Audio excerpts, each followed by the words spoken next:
Hello, hope you're all doing awesome. In this video, we'll take a look at the StyleGAN paper, and then in the next video, we'll make a StyleGAN from scratch implementation. It's actually training right now, so hopefully it will not take too long. But so the paper title is a style-based generator architecture for generative adversarial networks, or also known as StyleGAN.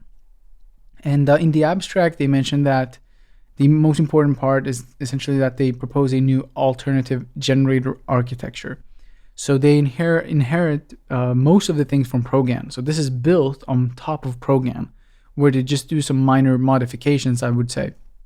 But one thing that made me think a little bit is reading the Revisiting ResNet paper, where they found that, in fact, they were able to get essentially better improvements than EfficientNet just by doing some training changes. And they mention in that paper that there's very often a contribution to the architecture, and that it was the architecture that was improved. But actually, it could have just been a tweak of the data set or different hyperparameters during training. And that's also what they do in this paper. So they also change, they have a completely new data set, which is much more varied, double in size, and then they also use some other loss function and other things like that. But we'll get into that. But that's just something to keep in mind that I'm sort of, I guess, skeptical of, is just how much is actually just the architecture and not all the other stuff that we've changed around it, so to speak.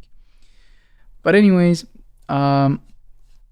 that is the sort of the introduction, and then they mention here that they propose a new data set called Flickr Faces HQ, which is that offers much higher quality and covers considerably wider variation than existing high-resolution data sets.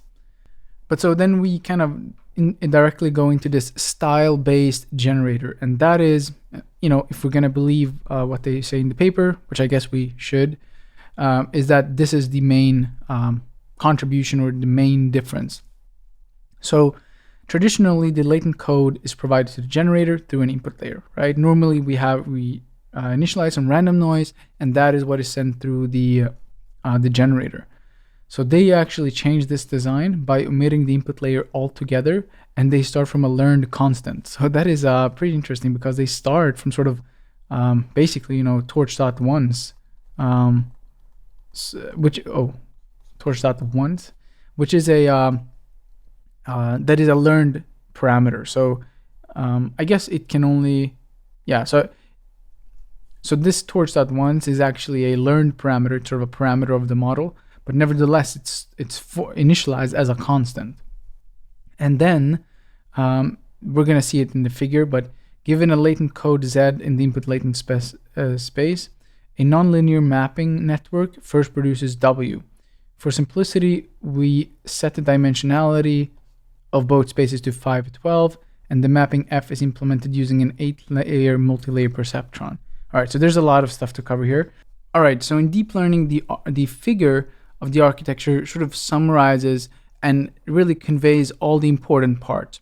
So this is, I would say, the most important part to understand, which is why I'm going to try to go through it carefully, and hopefully you will be able to follow all the steps of their new architecture changes to the generator. All right, so this figure we see here is only focused on the generator. This is just the generator. The discriminator is going to be exactly the same as ProGAN, and they only change the generator. So what you see here to the leftmost one is ProGAN, right? Where we would have pixel norm, conv, pixel norm, and we would have this, progressive growing from 4x4 to 8x8. And similarly, we would have some upsample here, conv, pixel norm, conv, pixel norm. All right, hopefully that should be familiar. If it's not, you can check out the ProGAN walkthrough and implementation. But all right, so let's focus on just this latent noise, right? So don't look at this and be confused. Just look at this latent noise first of all. So what we do with the latent noise in the StyleGAN case is that we generate some latent noise, we do some normalization, and then we run it through, and this is the most important part, where we run it through a bunch of fully connected layers, right? So we actually run it through 8 fully connected layers. And the output of that will be what we call W, which will be in some W space instead of this Z space. But actually the dimensions will be exactly the same. So here we will generate 512. The output here will also be 512 dimensional. And so you might be very confused just at this point, because why are we, it feels very strange to generate random noise and then run it through 8 layers to get something that is the same dimensions, and it's not very clear what the impact of this is, because it's still going to be random values if you think about it at the end of these 8 linear layers. But so if we believe the paper, their argument is that after having it run through a bunch of these, is that it will hopefully lead to a more disentangled latent space. And I realize that I'm in a little bit of in trouble, because you might not be familiar what disentanglement actually means.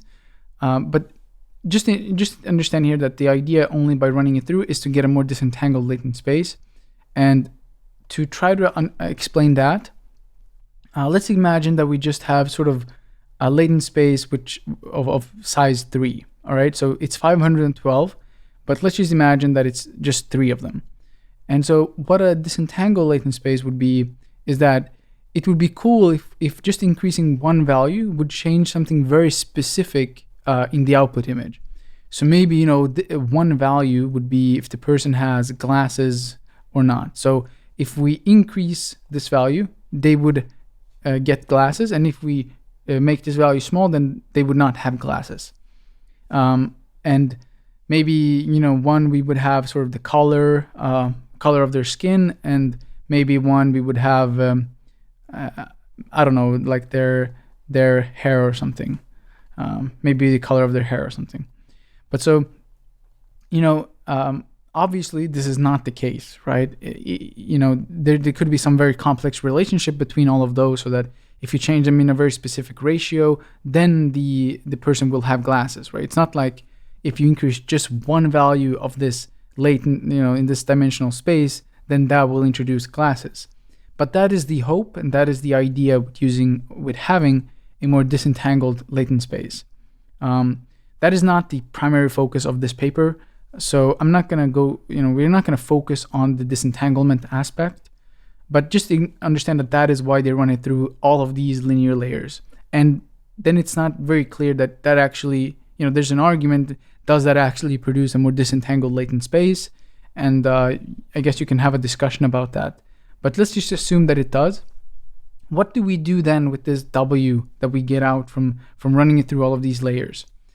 Well, we can see that we send it through in a bunch of different parts in the network. All right, and so we're gonna send it in as some style to the image, and this is where the style in StyleGAN comes from. Because instead of having the latent space that is running in the beginning and then sent through the model, we actually start from constant values, right? That is what you see right here. We have some constant, torch.1s of that particular shape. And the style comes from this W, where this W is actually run through different linear layers inside of this A block.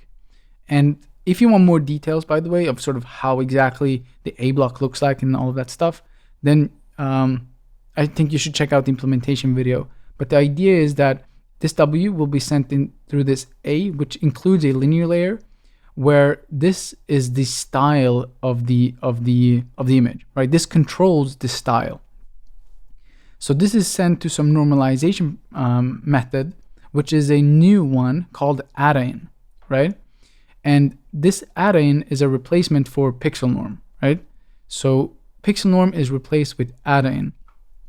All right, hopefully you're following so far. We've just looked at the generation of the new latent space that is sent in through some linear layer here at the A block. And that produces some style, which is controlled in this add-in operation.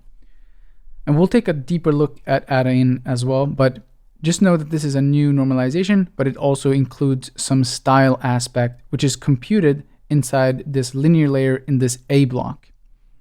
All right, so if we look at the other side of the network, we start with we generate some noise, which is normal, Gaussian mean zero standard deviation 1 noise, and that is generated for all of these different ones. So we generate some noise, and then we send it in through some block B, and this block B will just be so this block B will have a weight parameter that is controlling sort of, I guess, how much we should have sort of how the noise should be introduced to the network. All right, so the noise here is generated to be the same shape as the current sort of block size, right? So similarly to program, we have 4x4 here, then we have 8x8, and then we increase the resolution. This noise is generated so that we match the shape of what the current block is. So let's say we generate some for the initial one, we initialize some noise that is 4x4 by 512, and that will then be, so what we will do is we will do x new, right? So this is what I refer to as x here. This x is just constant 4x4 by 512, and this x new will be x, which is its constant one, plus some noise, all right, which is just generated Gaussian noise. But what is included in this B block is also that this weight or this noise will have some weight. So we will also multiply this with some weight, and this weight will be 512 dimensional, so that it will essentially have its unique weight for each channel. All right, so hopefully you understand the noise and how that is introduced with this block B. So it's added here with this simple addition. This constant value is added with this noise, and then we run it through this add-in operation, which we haven't taken a look at the details of. But in some way, it's the style of the image, which is what comes out from this W, is what is introduced at this add-in operation. And then it's run through a conv. Another of these noise is introduced, another add-in. And then that is sort of how the block looks like. We upsample, conv, noise, add-in, conv, noise, add-in, and that's it. All right. So if you know the building blocks, it's sort of pretty straightforward once we create one of these blocks, because we'll just add a bunch of these blocks together. All right, so let's go through the text, and hopefully it'll become more clear as well. So while a traditional generator feeds the latent code through the input layer only, we first map the input to an intermediate latent space W, right? That is what we talked about, which then controls the generator through adaptive instance normalization, or add-in for short. And that is done through at each convolutional layer. Gaussian noise is added after each convolution, but before evaluating the nonlinearity, right? And these things are important when we actually implement it. But I guess for now, it doesn't really matter, the ordering. But so here, A stands for a learned affine transform, and B applies learned per channel scaling factors to the input noise. So that is what we talked about, where A has a linear layer where we map this W to some new style, and B applies these new sort of, we multiply each channel of the noise with some weight. Then they mentioned that the mapping network F consists of 8 layers, and the synthesis network G consists of 18 layers, where we have 2 for each resolution, right? So we have one conv layer here, one conv layer here. And yeah, that is what they mean by 2 layers. And then some other stuff like the generator has a total of 26 million parameters. And then compared to 23.1 in the ProGAN implementation. So I think these are nice to include, because you can sort of just count how many parameters you have in your model. And then if it's 26 by 2, there's a pretty high probability that you've implemented it in the correct way. All right, so continuing here, they mentioned that both spaces of Z and W are 512, and that it's implemented using an 8-layer multilinear perceptron. They learned affine transformations, then specialized W to styles, which they call Y, which is YS and YB. So we have one, I guess you can view it as one style and then one bias. Yeah, I'm not really sure how you intuitively think about that, but these will control the ADAB instance normalization. And if we then look at how that operation is defined, then what we do first of all is we take the input image and we normalize it, right? So we normalize here where they index by I. So I is the channel. And then, so what we do is that we normalize each channel to be mean 0, standard deviation 1. So this part is actually just instance norm, right? So instance norm normalizes per channel. And so we do an instance norm, and then we multiply with this new value that is computed by running W through a linear layer to get this Y vector, where we have this, which will element-wise multiply with this new normalized value of X, and this will be it will basically match the number of channels, and then it will just be broadcasted for all the values for that particular channel. And then similarly for the bias. So we have one right here for multiplication, which they call, I guess, style, and then you have one for a bias term. So in total, it is, one, it's basically Y is going to be the number of channels for YB and the number of channels for YS. So in total, that's going to be, if we add them together, it's going to be 2 times the number of channels of X. So I'm telling you that because they mention it here and it can be a little bit confusing. So they mention here that each feature map is normalized separately and then scaled and biased using the corresponding scalar components from style Y. Thus, the dimensionality of Y is twice the number of feature maps on that layer. And we just talked about that. So YS is 1 times the number of channels of X, and then YB is 1 times the number of channels. We put that together to form Y, then it's going to be 2 times the number of feature maps on that layer.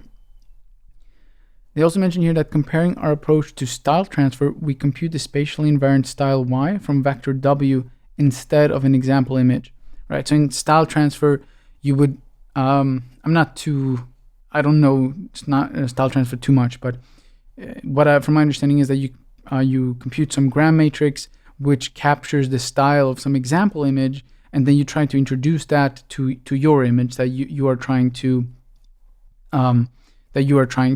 basically generate in the style of another image. So then I guess the connection between them is not super clear, but so they mention here that we chose to reuse the word style because similar network architectures are already used for feedward style transfer. All right, so let's see. So we will look at this table later on, I think, but let's just look at this. So finally, we provide our generator with a direct means to generate stochastic detail by introducing explicit noise inputs. And these are these B right here that we talked about. So that is what they call stochastic variation.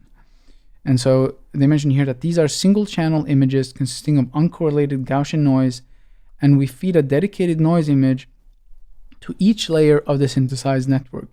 The noise image is broadcasted to all feature maps using learned per feature scaling factors and then added to the output of the corresponding convolution. All right, so if we go back to what we actually did, right, for the initial layer, but that's going to be true for all layers. You can just change the size of the noise that's generated.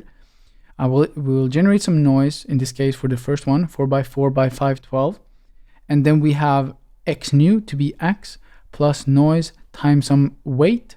And the weight is going to be broadcasted through all of the values for this, in this case 4x4, but because it's only going to be 512 dimensional. All right, so that is hopefully you now have an understanding of the network, right? At least some intuition of how it works. And then you are able to also follow the implementation video or maybe implement it yourself. But so if we move along, so they mention here that before studying the properties of our generator, we demonstrate experimentally that the redesign does not compromise image quality, but in fact improves it considerably. So I think this is interesting because, you know, just the way that they phrased this sentence, where they were sort of, I guess, surprised that it didn't compromise image quality, but that it actually improved it. That makes me think that what they actually wanted, sort of the result that they wanted, is that they wanted to have more control of the generation of the image by introducing these styles right here. So maybe then that this worked so well was perhaps surprising to them. I'm not sure. I might be way wrong, but anyways, they mention here that our baseline configuration is the progressive GAN setup. So in our implementation, I'm actually going to just, because a lot of the things are just ProGAN. So I'm just going to copy paste what we did in ProGAN, and then the tweaks are going to be relatively simple. So they mention here that we inherit the networks and all the hyperparameters except otherwise stated. And then they go through sort of the details of how they made the modifications. So they mention here that we first switched to an improved baseline by using bilinear up and down sampling operations, longer training, and tuned hyperparameters. And then they introduce add-in and stuff like that. So that you can see here that what they started with introducing, they started with the baseline, then they introduced a bilinear, and then they made some mappings and the styles. So that is add-in, I think. Then they removed the traditional input. So I guess this is the moment where they replaced them to be constant values. And then they added these stochastic variation through these noise. And then they added something called mixing regularization, which we haven't talked about. So this is a question mark, but I think we'll go to it now. So they mention here that finally, we introduced the noise input that improved the results further, as well as novel mixing regularization that decorrelates neighboring styles and enables more fine-grained control over the generated imagery. We evaluate our method using two different loss functions. For CelebHQ, we rely on vGAN GP, while FFHQ uses vGAN GP for configuration and non-saturating loss and R1 regularization. All right, so I guess, so the style mixing, we'll get to that later. But so what they talk about here is, I guess, they're mixing some implementation details and what they actually, did for the architecture, which could have perhaps been structured a little bit differently. But so the different loss functions is interesting because they didn't use vGAN GP. So they introduced, first of all, they introduced this entirely new data set, right? FFHQ, which has more than doubled the data set and much more varied images. So you wonder, what if ProGAN just trained on that? And then they found that using vGAN GP, it went to a local minima faster. So they actually used a non-saturating loss, so just normal GAN loss, with an additional R1 regularization, which is, I'm not too familiar with that, but that is some kind of gradient penalty method as well. But that they found that to be better. But so just thinking about this, because of the revisiting ResNet paper is interesting, because how much better is this generator actually when you take into consideration all the other changes that have been made. That's just something to think about. But so they mention here though that the style-based generator improves FIDs quite significantly over the traditional generator, almost 20%. So I guess, however, that is with the new data set, right? Or is this with CelebHQ? And then this might, so I'm not really sure. Is this just with CelebHQ and then with the same vGAN GP loss, or is this with the new data set and the new loss? So yeah. Then they also mention here that we avoided sampling from the extreme regions of W using the so-called truncation trick. So okay, I'm not sure if you are familiar with BigGAN, but I think sort of BigGAN's contribution, except for showing that you can train a very large GAN and that it works well, is this truncation trick, where in generative modeling in general, if you sample sort of the latent noise from values that are sort of outside the normal range that it would encounter during training, then it produces these basically weird looking images. So what you want to do is that you want to truncate it when you actually do inference, so that I guess the values are, there's a higher probability that these values have actually been seen during training. So we'll see, I guess, a truncation trick later on, but this is not too important, I think. All right, then we get to prior art, or what I wrote as the citation mad zone. This is just sort of when they try to cramp all of the citations to other papers in a very compact space. And then we move on to the important stuff, which is the properties of the style-based generator, perhaps, where we have no citations. Just a thing that I noticed. But yeah, so they mention here that we can view the mapping network and affine transformations as a way to draw samples from each style from a learned distribution. And then the effects of each style are localized in a network, i.e. modifying a specific subset of the styles can be expected to affect only certain aspects of the image. And this is what is interesting, and I guess we can jump to that now, where that is interesting because if we take some generated image A and some generated image B, right? So this is the output from some latent noise, and this is the output of the generator from another latent one. If we take this one and then we introduce maybe after 16 by 16 input size, let's say, after that point we introduce the W space that is computed from this latent space, and we sort of mix the latent these latent space. So maybe I'm confusing you now. Let me go back. So if, for example, these ones in the beginning, these ones right here, maybe we use source A for all of these, right? Image A. But then moving on from that point, so all of the other ones will be from source B.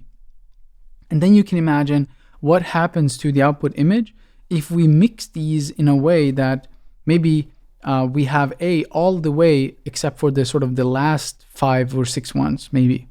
What happens when you change them very early on in the network and sort of in the middle and so on. And that is what they want to describe here, is that if you change it very early on, you can see this is the output image where we inherit very much from source B, right? We change the gender, but we can still see that it's also inheriting from source A style. And that is interesting because you can see for all of these that source B has a large impact to the resulting image, because these are, and they describe here that these are coarse styles from source B, meaning that they introduce source B very early on in this for this generator. So that happens for multiple images. And then if we take middle styles, it introduces some, changes the image, but perhaps not that drastically as it did if we introduce it very early on. And then if we do it very late, sort of the fine, they mention here fine from B, and you can see that we change very minor aspects, like maybe the skin color slightly and the hair color slightly. So that is, I guess, what you would expect, perhaps. I'm not sure, but that is, one of the really, really interesting and cool aspects of StyleGAN, is that we can control the generation much more because we introduce these styles at so many points rather than just generating them initially and then run it through the network. So they mention here style mixing. To further encourage the styles to localize, we employ mixing regularization where a given percentage of images are generated using 2 random latent codes instead of 1 during training. And then they mentioned that when generating such an image, we simply switch from 1 latent code to another, an operation we refer to as style mixing, at a randomly selected point in the synthesized network. To be specific, we run 2 latent codes, Z1 and Z2, through the mapping network and have the corresponding W1, W2 control the styles so that W1 applies before some crossover point and W2 after it. And then they also look at what is the effect of these noise inputs where we have, so we can just look at A and B. So A is that noise is applied to all layers, and then B is no noise. So essentially, we can see here that A has these very rich in detail, and it's much more complex than the image that we see at B, where there are very many details missing. And they mention here that it looks there's a sort of a featureless, painterly look. So that is one very interesting thing that the noise does in this network. So I think they have some intuition. Not really sure where I read that, but I think they mentioned that that the generator wants to do something, and when you introduce these noise inputs, then you're basically giving the generator something to work with. I guess it's a little bit, I don't know, but I think that's sort of what their argument was essentially. But nevertheless, it's interesting to be able to see the difference. So let us move on. And all right, so here they mention separation of global effects from stochasticity. Not sure what that type, but they mention here that the previous sections as well as the accompanying video demonstrate that while changes to the style have global effects, right? We saw that on the images as well. The noise affect only inconsequential stochastic variation, differently combed hair, beard, etc. And then the paper now, instead of focusing on the architecture, they focus on how we can better do this disentanglement, and then how do we actually measure if something is disentangled.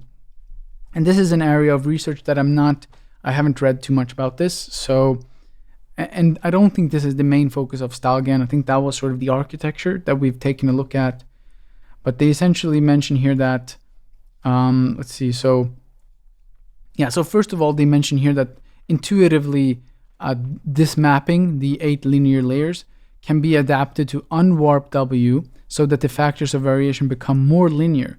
And they also mentioned that we posit that there is pressure for the generator to do so, as it should be easier to generate realistic images based on a disentangled representation than based on an entangled representation. And I have to think about that if I agree or if not, but it feels strange to run random noise through 8 linear layers. That is just something that feels strange to me, but if it does, then that is amazing. That is really awesome. So that is anyways the idea. And then they describe 2 new ways of quantifying disentanglement. They call it perceptual path length. I'm not going to go into that. And then linear separability. I'm not going to go into that either. But I am going to take a look at some of the details. So FFHQ dataset, they have 70,000 high quality images at 1024 squared resolution, which is more varied and has better coverage of accessories such as eyeglasses, sunglasses, hats, etc. Then they have the truncation trick, which they mention here that if we consider distribution of training data, it is clear that areas of low density are poorly represented and thus likely to be difficult for the generator to learn. This is a significant open problem in all generative modeling. And then if we instead sample these latent vectors from a truncated or a shrunk sampling space, it tends to improve average image quality, although some amount of variation is lost. And you can sort of imagine that because you're going sort of to standardized values that the network is always seeing.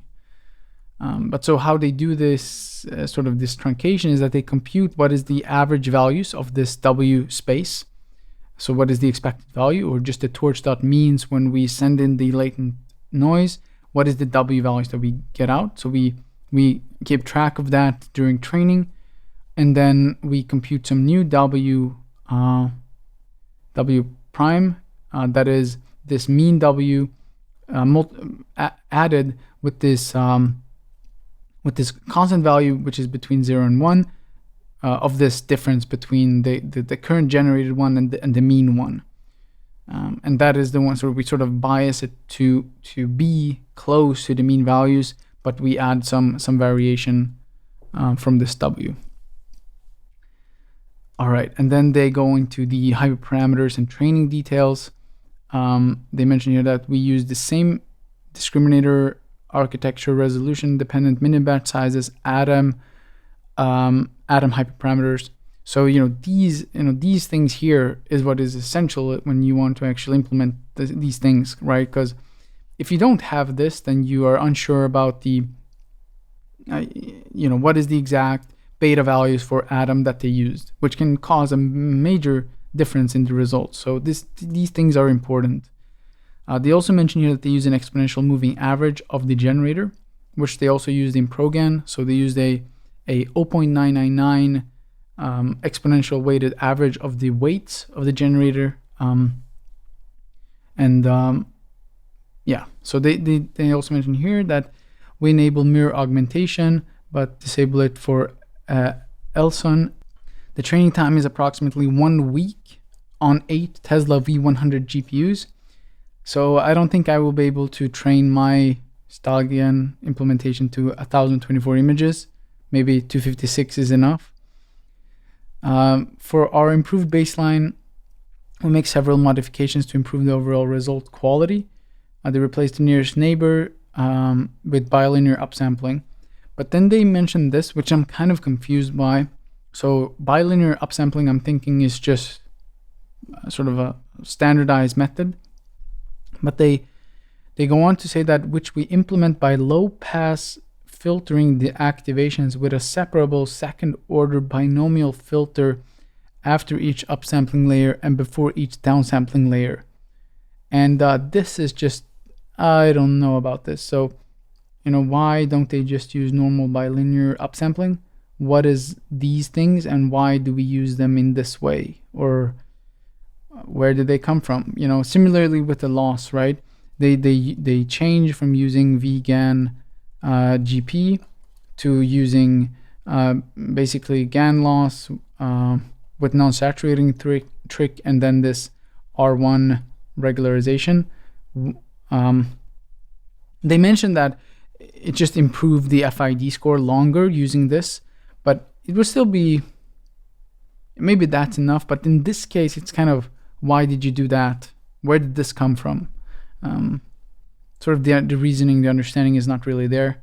And personally, I would never think to do this. And that in this way, I feel like I don't want to implement it in this way because it's just not intuitive to draw that conclusion. But yeah, maybe it is. I'm just not seeing it. They also mention here that we start from 8 squared instead of 4 squared.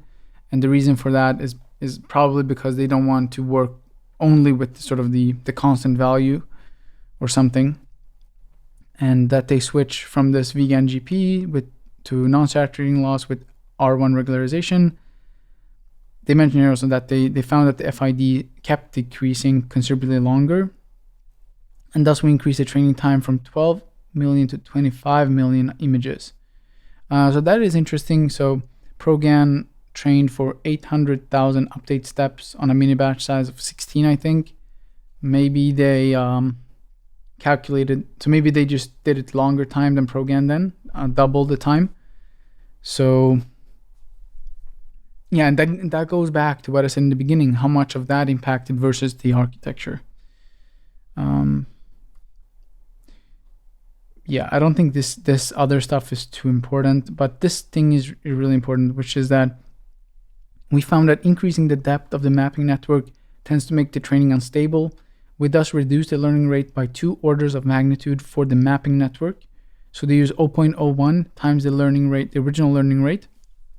And that is the learning rate for these fully connected layers, these 8 linear layers in the for the latent space. And I think that is it. Those are the most important parts. Yeah, so I think we now have a solid understanding of StyleGAN and how StyleGAN works. As always, there are details of not really understanding why they did some aspects, but at least we can probably replicate this now, which is what we are going to do in the next video. Hopefully, at least if I get good results, I'll make that video. All right, so thank you so much for watching, and yeah, see you next time.